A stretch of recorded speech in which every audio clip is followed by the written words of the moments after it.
আসসালামু আলাইকুম। আমরা এখন অবস্থান করছি কুমিল্লা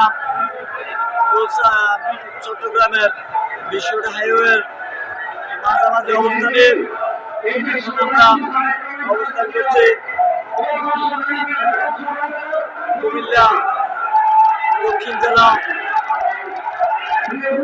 বরুড়া থানা আওতাধীন জাকারিয়া সুমন সাহেবের নেতৃত্বে 500 মোটরসাইকেল নিয়ে আমরা নিমসার হয়ে সরাউন করে এই মুহূর্তে আছে ক্যান্টনমেন্টের নিকটস্থ স্থান কালাগচুয়াতে।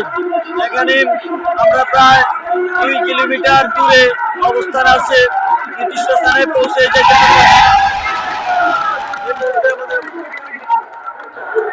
জন্য আমাদের তারুণ্যের অহংকার তারেক জিয়ার শক্তিশালী ব্যাংকার জাকারিয়া সুমন সাহেব।